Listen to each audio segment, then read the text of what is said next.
आगे चलते हैं जहाँ पे हमने पिछली बार छोड़ा था। तो पिछली बार याद दिलाने के लिए हमने क्या कर रहे थे, तो पिछली बार हमने देखा था हमने कहा था कि पैकेट स्विचिंग के लिए या पैकेट्स जब आते हैं उनको भेजने के लिए इनपुट से आउटपुट पे हम लोग एक क्रॉस बार का इस्तेमाल करेंगे। ठीक है, तो क्रॉस बार है तो कुछ इस तरीके से होगा। इसमें जो कि क्रॉस पॉइंट्स हैं इनको हम एक्टिवेट करेंगे। तो हमने पिछली बार एक तरीका देखा था जिसके अंदर कि एक क्रॉस पॉइंट को हम कभी भी ऑन या ऑफ कर सकते हैं, कभी भी इस्तेमाल कर सकते हैं। तो हमने एक केस भी देखा था कि हम कब किस क्रॉस पॉइंट को ऑन करेंगे या नहीं करेंगे। तो उस दौरान हमने ये भी पाया था कि कई बार ऐसा होता है कि हम किसी पैकेट को हम पास नहीं कर पाएंगे। इसमें कोई बफरिंग नहीं है, इसके अंदर बेसिकली पैकेट बस आ रहे होते हैं यहाँ पर, और अगर नहीं पास कर पाते हैं वो पैकेट लॉस हो जाता है, वो ड्रॉप हो जाते हैं, क्योंकि वो भी किसी भी आउटपुट पे नहीं जा पा रहे हैं और पैकेट आए और ड्रॉप हो गए। उसमें कोई बफर नहीं है एक्चुअली इसके अंदर। तो हमने एक वो मेथड देखा था। तो इसमें हम कुछ सुधार करने की कोशिश करते हैं। तो एक शायद हम ऐसा कर सकते हैं कि हमने समय लिया यहाँ पे इस तरफ एक्स एक्सिस के ऊपर, और हम ये कहते हैं कि हम जो क्रॉस पॉइंट है इसको किसी भी समय पे नहीं कर पाएंगे ऑन या ऑफ। हम इसको हमेशा कुछ एक टाइम स्लॉट की जो बाउंड्री है, ये टाइम स्लॉटेड हो गया, यहाँ पे टाइम है, समय है, इसकी जो बाउंड्रीज़ हैं खाली इन्हीं पे ही करेंगे हम लोग। ठीक है, इसके अलावा हम कभी भी क्रॉस पॉइंट को ऑन या ऑफ नहीं करेंगे। तो ऐसे में अगर पैकेट्स आएंगे तो उस समय क्या होगा, तो पैकेट इसके अंदर किसी भी समय आ सकता है, जा सकता है, जबकि हमने पिछली बार देखा था। लेकिन इस बार हम इसमें कुछ बदलाव कर सकते हैं। हम यहाँ पर एक छोटा सा कोई इलेक्ट्रॉनिक सर्किट लगा सकते हैं। तो पैकेट को हम पूरा रिसीव करते हैं और पैकेट को यहाँ पे हम एक मेमोरी के अंदर, सो रैंडम एक्सेस मेमोरी के अंदर हम उसको स्टोर कर सकते हैं, और उस पैकेट को एक सही समय पे हम पैकेट को यहाँ पर ट्रांसमिट कर सकते हैं। ठीक है, ऐसा हम कर सकते हैं एक्चुअली। ठीक है, तो अब हम क्या करेंगे कि जब ये स्लॉट जब ऑन होता है उसी समय पर ही हम खाली इन क्रॉस पॉइंट्स को ऑन या ऑफ करेंगे और उसी पॉइंट पे हम इनको ट्रांसमिट करने की कोशिश करेंगे। तो इसका मतलब ये हुआ कि जो जैसे हमने टाइम स्लॉट लिए, तो कोई पैकेट हमेशा उसका जो ट्रांसमिशन यहाँ से शुरू होगा, बट वो ख़त्म कभी भी हो सकता है, लेकिन वो क्रॉस पॉइंट ऑन रहेगा। ठीक है, तो पैकेट यहाँ पे शुरू हो सकता है और कितने भी लंबे समय तक जा सकता है, लेकिन पैकेट हमेशा ट्रांसमिशन यहीं इन डिस्क्रीट पॉइंट्स पे ही शुरू होगा। ठीक है, तो इन डिस्क्रीट टाइम इंस्टेंट के ऊपर ये पैकेट को ट्रांसमिट किया जाएगा और क्रॉस पॉइंट उसी समय ऑन होगा और वो ऑन रहेगा। तो एक हमें यहाँ पे बफर, इनपुट में बफर की ज़रूरत पड़ेगी। सो ये पैकेट को रिसीव करेगा और स्टोर करेगा, स्टोर करके इसका मतलब पूरा पैकेट पहले रिसीव हो जाना चाहिए, उसके बाद ही वो ट्रांसमिट कर पाएगा। तो एक बहुत बड़ा पैकेट होगा तो पहले पूरे पैकेट को रिसीव करना है, उसको बफर में रखना है, फिर उसको ट्रांसमिट करना है। तो यहाँ बफर, चूँकि पैकेट हमारे वेरिएबल लेंथ के हैं, तो बफर भी का साइज़ काफ़ी बड़ा होना चाहिए कि हर टाइप के पैकेट को वो स्टोर कर पाए।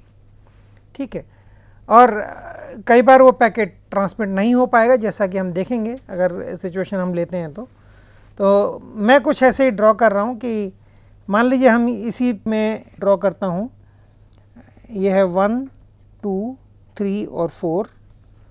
तो इसके कॉरस्पॉन्डिंग हम यहाँ पे जो पैकेट हैं, एक इसमें एक में हम 2 लाइन शुरू करेंगे, तो एक इसमें 2 रो होंगी हर एक के लिए।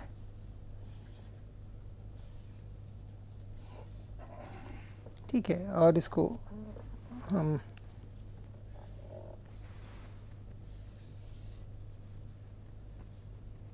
तो 4 यहाँ पर रहेगा, 3 यहाँ पर और एक यहाँ पर।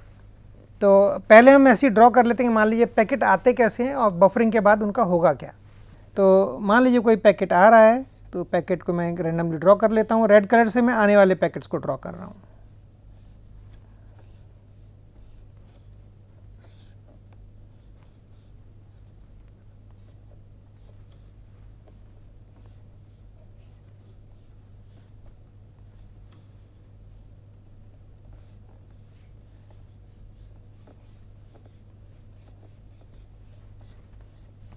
तो ये पैकेट पहले तो बफर में आने चाहिए, उसके बाद ही हम ट्रांसमिट कर पाएंगे।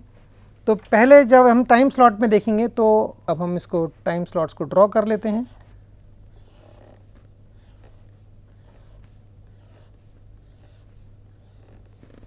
तो हम देखेंगे जो पहला पैकेट है जो इनपुट 1 पे जो आ रहा है वो यहाँ पे हमारे पास पूरा पहुँचेगा। उसके बाद ये इसको हम खाली यहाँ से ही हम ट्रांसमिट कर सकते हैं और कहीं से नहीं कर सकते हैं। तो इसको मैं एक दूसरे कलर से बताता हूँ कि यहाँ से हम इसको ट्रांसमिट कर पाएंगे। तो ये अंदाज़न करीबन 3 स्लॉट का है, तो ये यहाँ से यहाँ तक ट्रांसमिट किया जा सकता है। तो अब ये पैकेट जा कहाँ रहे हैं हमें वो भी देखना होगा, तो हम वो भी कुछ लिख देते हैं इसके अंदर। तो मान लीजिए ये 2 पे जा रहा है, ये 1 पे जाना चाहता है, ये 3 पे है, ये 1 पे है। 1 पे तो खैर जाएगा नहीं, तो इसको 4 पे कर लेते हैं। 2 पे भी नहीं जाना चाहिए कोई पैकेट, 2 से 2 पे नहीं जाएगा कभी भी हमेशा।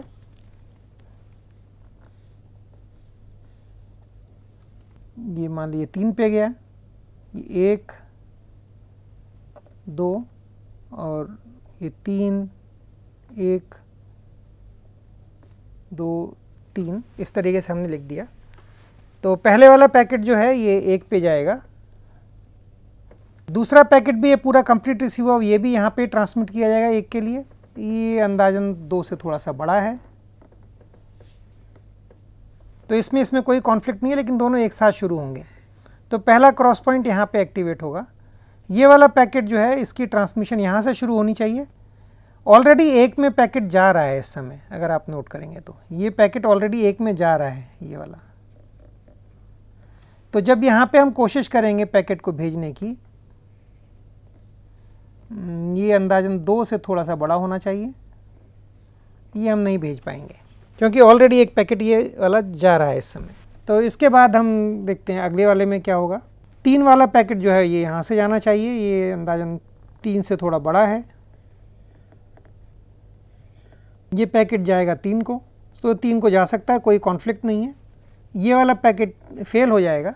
इसके बाद इस बीच में अगले वाला पैकेट आएगा, इसको हमें यहाँ पे ट्रांसमिट करना होगा। ये 2 से थोड़ा सा बड़ा है, इसको यहाँ तक कर लेते हैं। तो यहाँ पे देखेंगे और कौन कौन से पैकेट ट्रांसमिट हो सकते हैं। ये वाला जो पैकेट आ रहा है ये वाला, ये यहाँ से ट्रांसमिट होगा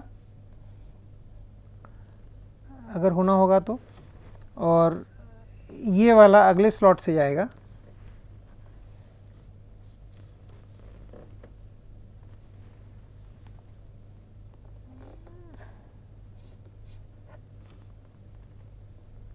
ये वाला पहला पैकेट आ जाएगा, ये बफर में रहेगा, ये आगे ट्रांसमिट नहीं हो सकता है जब तक ये 3 वाला नहीं होगा। तो ये 1 वाला यहाँ से ही ट्रांसमिट किया जा सकता है। ये 2 वाला यहाँ से जाएगा, थोड़ा सा बड़ा होगा यहाँ से, और 3 वाला फिर अगले स्लॉट के अंदर शुरू होगा जब कभी अगला स्लॉट आएगा। तो इसके आगे जाएंगे तो ये वहाँ से जाएगा।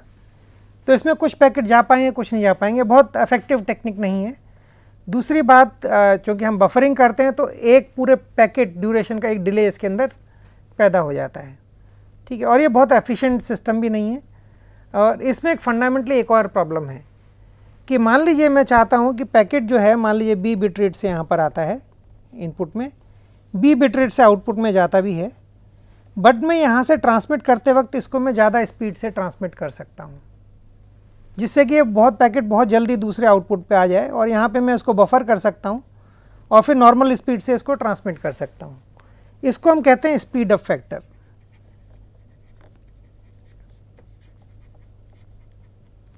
सो यहाँ पे अगर स्पीड आपकी b है और यहाँ पे मैं अंदर kb स्पीड से इसको ट्रांसमिट कर सकता हूँ, तो इसको हम स्पीड अप फैक्टर होगा मेरा k। सो अंदरूनी जो स्पीड है स्विच के अंदर और जो लाइन स्पीड, इसको लाइन स्पीड कहेंगे हम लोग, जो ट्रांसमिशन लाइन पे स्पीड है इसको भी लाइन स्पीड कहेंगे आउटगोइंग साइड में। जनरली इनकमिंग और आउटगोइंग की लाइन स्पीड सेम होती हैं। तो ये जो k है इसको हम बोलेंगे स्पीड अप फैक्टर। इस पर्टिकुलर सिस्टम में समस्या ये होती है, स्पीड अप फैक्टर को ज़्यादा रखना बहुत मुश्किल हो जाता है हम लोगों के लिए। तो ज़्यादा स्पीड अप फैक्टर रखा जा सकता है, कोई कठिन नहीं है। ये बेसिकली ये जो हिस्सा है ये थोड़ा कम हो जाएगा। अगर स्पीड फैक्टर डबल है तो ये इतने के अंदर ही ट्रांसमिट हो जाएगा, कुछ पैकेट कम में हो जाएंगे, ये इस तरीके से होगा। बट स्विच ज़्यादा कॉम्प्लिकेटेड हो जाता है। तो इससे जो बेहतर टेक्निक होती है कि हम कोई भी पैकेट जब यहाँ इनपुट में आता है तो हम उसको ड्रॉ कर लेते हैं, यहाँ दूसरे से दिखाते हैं। तो यहाँ पे इनपुट बफर में जो भी पैकेट आएगा उस पैकेट को पूरा रिसीव किया जाता है, फिर हम उस पैकेट के टुकड़े कर सकते हैं छोटे छोटे। ठीक है, तो कोई भी पैकेट मान लीजिए इतने सारे स्लॉट के अंदर आया, ये आते वक्त हुआ, आते वक्त हमने यहाँ पे रिसीव कर लिया, भेजते वक्त इन पैकेट को हम टुकड़ों में बांट देंगे। 5 यहाँ पे 4 टुकड़े कर दिए हमने, और ये चारों पैकेट अब ये आउटपुट पे आएंगे, आउटपुट में रिसीव किए जाएंगे यहाँ पे, और आउटपुट जो इलेक्ट्रॉनिक्स है इसको आगे दोबारा से हम इसको फिर से बड़े पैकेट के अंदर ट्रांसमिट कर सकते हैं, जोड़ के वापस असेंबली कर सकते हैं वापस। इसका फ़ायदा ये होता है कि अगर मैं स्पीड ऑफ फैक्टर मेरा ज़्यादा है, तो मान लीजिए यहाँ पे मेरे पास 4 हैं, यहाँ पे तो मैं 4 दिखाता हूँ, 4 इनपुट हैं और मेरे पास 4 आउटपुट हैं, और इसको 4 गुनी गति से हम चलाते हैं स्विच को। तो यहाँ पे मान लीजिए ये जो छोटा पैकेट है, ये सारे के सारे एक ही आउटपुट पोर्ट पे जाना चाहते हैं, तो मैं चारों पैकेट को, क्योंकि मैं 4 गुना गति से जा रहा हूँ, तो मैं चारों पैकेट को एक बफर पे लेकर जा सकता हूँ। तो इसका मतलब ये होता है कि ये जो टाइम स्लॉट पीरियड है, क्योंकि मैं यहाँ पे 4 गुना गति से जा रहा हूँ, तो मैं इसको फर्दर छोटे छोटे 4 टुकड़ों के अंदर डिवाइड कर लूँगा, इसको बोलते हैं सब स्लॉट्स। और ये जो पैकेट पूरे एक स्लॉट में लाइन रेट पे ट्रांसमिट होता है, 4 गुना गति पे ये एक सब स्लॉट में ट्रांसमिट हो जाएगा। तो एक पैकेट में यहाँ से, एक पैकेट यहाँ से, एक पैकेट हर इनपुट से मैं इस पैकेट को यहाँ पर लेकर जा सकता हूँ। तो अगर k की वैल्यू n है तो कोई भी पैकेट यहाँ पर बफर में रखने की ज़रूरत नहीं, खाली रिसीव करना है और सब के सब ट्रांसमिट हो जाएंगे, उनको खाली सब स्लॉट असाइन करने पड़ेंगे। तो n सब स्लॉट्स होंगे यहाँ पर एक स्लॉट के अंदर, क्योंकि n साइज़ है। और नॉर्मली यहाँ पे कंट्रोलर होगा जो कि इन सारे इंटरफेस बोर्ड से, इंटरफेस कार्ड से इंफॉर्मेशन लेता है और डिसाइड करता है कि, और फिर इनको वापस बताता भी है कौन किस सब स्लॉट में ट्रांसमिट करेगा, और उसके कॉरस्पॉन्डिंग यहाँ पे स्विच को, क्रॉस पॉइंट्स को एक्टिवेट, सो सारे क्रॉस पॉइंट इस कंट्रोलर से कंट्रोल होंगे। तो इस तरीके से ये स्विच को हम बहुत हाई स्पीड ऑफ फैक्टर पे चला सकते हैं। और अगर k की वैल्यू n के बराबर है या बड़ी है, इस समय कोई भी पैकेट यहाँ नहीं रहेगा, सारे पैकेट पहले उस अपने स्लॉट के अंदर आउटपुट पे चले जाएंगे। ये पॉसिबल है कि एक स्लॉट में यहाँ पर n पैकेट एक साथ आ जाएं, कभी n से कम भी आएंगे, कभी हो सकता है कोई ना भी आए। तो ये जो स्विच है ये बन जाएगा हमारा आउटपुट क्यूड स्विच।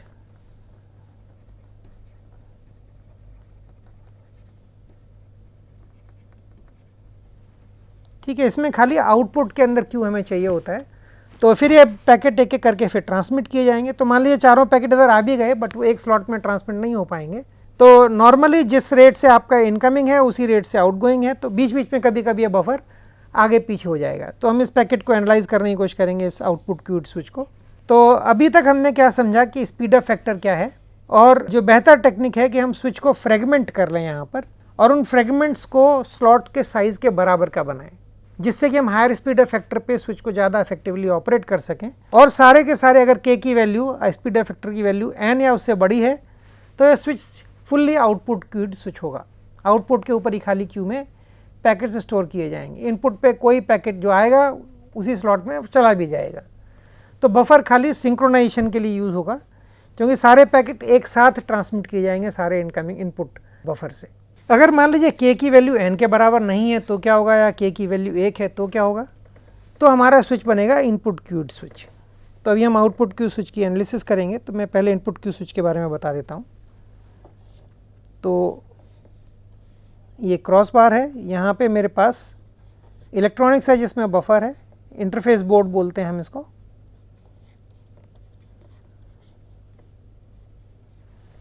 तो ये सारे पैकेट यहाँ पर आएंगे, और ये अगर मान लीजिए k की वैल्यू 1 है, ऐसे केस में क्या होगा, यहाँ पर जो पैकेट हैं मान लीजिए सारे के सारे हमें एक ही आउटपुट को जाना चाहते हैं, तो खाली इनमें से एक ही पैकेट को हम आगे ले जा पाएंगे एक स्लॉट के अंदर। अगले स्लॉट में फिर उनमें से कोई और पैकेट जाएगा, उससे अगले में फिर कोई और जाएगा, इस बीच में पैकेट आते भी रहेंगे हर स्लॉट के अंदर। यहाँ पे कभी पैकेट बफर करने की ज़रूरत नहीं है, आपको एक स्लॉट में या तो एक पैकेट मिलेगा या कुछ नहीं मिलेगा, इतना ही है, और जो पैकेट मिलेगा वो आप ट्रांसमिट कर देंगे। तो यहाँ पे बफर की ज़रूरत नहीं है, खाली एक बफर की रिक्वायरमेंट है इलेक्ट्रॉनिक्स बोर्ड की, जो पूरा पैकेट आता है फिर ट्रांसमिट कर देता है, फिर अगले बारे में अगला पैकेट आएगा उसको ट्रांसमिट कर देगा। और आप ना भी रखें तो जो यहाँ से ट्रांसमिट हो रहा है वो ट्रांसमिशन ही एज इट इज़ लाइन पे चला जा सकता है, हम उसको यहाँ पे एम्पलीफाई कर सकते हैं बीच में सिग्नल को, ठीक है, ये भी पॉसिबल है। तो यहाँ इंटरफेस बोर्ड के वगैरह भी काम कर सकते हैं। जबकि के की वैल्यू अगर 1 से बड़ी है तो इंटरफेस बोर्ड की ज़रूरत पड़ेगी, क्योंकि ये लाइन रेट से ज़्यादा अंदर लाइन रेट है। तो ऐसे केस में जब के की वैल्यू 1 है, हमारे स्विच में बफरिंग की रिक्वायरमेंट खाली यहाँ होती है, इसको बोलते हैं इनपुट क्यूड स्विच। इसमें एक अजीब सी चीज़ होती है, इसको हम बोलते हैं head of the line blocking.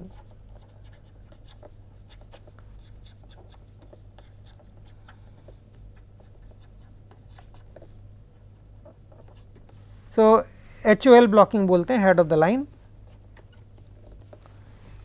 इसका मतलब क्या होता है, ये क्या है? तो मान लीजिए मैं यहाँ पे मेरे पास इनपुट बफर्स हैं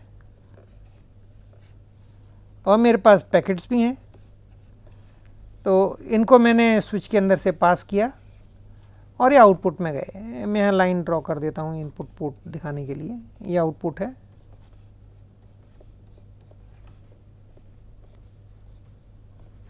तो मान लीजिए पैकेट 1 को जाना चाहता है, ये भी 1 को जाना चाहता है, ये भी 1 को और ये 2 को।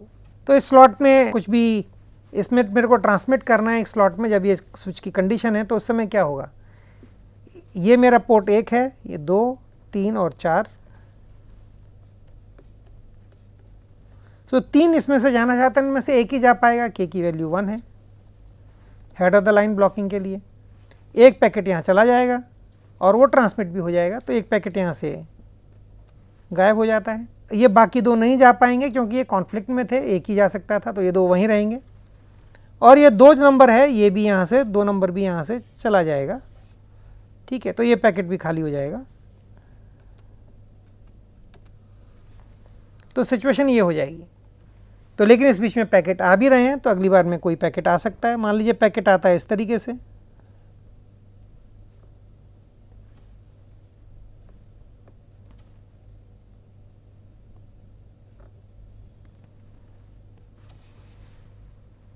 अब ऐसे में क्या होगा, अब ऐसे में मान लीजिए कि फिर एल्गोरिदम निकाली जाएगी कौन कौन से पैकेट आगे जाएंगे। तो हम, क्योंकि ये पैकेट पुराने हैं तो इनको शायद हम प्रायोरिटी दे सकते हैं। तो अगर हम ऐसा करते हैं तो ये पैकेट आगे जाएगा, तो ये पैकेट चला गया 1 पे, 2 वाला 2 पे चला गया। मालूम पड़ा कि ये दोनों पैकेट तो हम ट्रांसमिट ही नहीं कर पाए, क्योंकि दोनों जगह 1-1 था। तो खाली 2 ही पैकेट सक्सेसफुली ट्रांसमिट हुए स्लॉट में। लेकिन ये पॉसिबल था कि अगर हम चाहते एल्गोरिदम से, अगर किसी तरीके से पॉसिबल होता, हम यहाँ से 2 को इसको सेलेक्ट करते, यहाँ से 3 को, यहाँ से 4 को और यहाँ से 1 को, 4 पैकेट ट्रांसमिट हो जाते उस स्लॉट के अंदर, जबकि 2 ही हो पाए, क्योंकि उनके सामने कुछ और मौजूद था जो कि रास्ता रोक रहा था। इसको बोलते हैं head of the line blocking. Line के आगे कोई है जो अटक गया है, उसके वजह से पीछे वाला जो जा सकता है वो भी नहीं जा पा रहा है। तो जब के की वैल्यू 2 है तो भी head of the line blocking होगी, जब के की वैल्यू 4 होगी तो कोई head of the line blocking नहीं है। स्विच अब मेरा फुल्ली आउटपुट क्यूड स्विच हो जाएगा। तो k = 1 fully input cued switch, output में कोई बफर की ज़रूरत नहीं है। k = n fully output cued switch,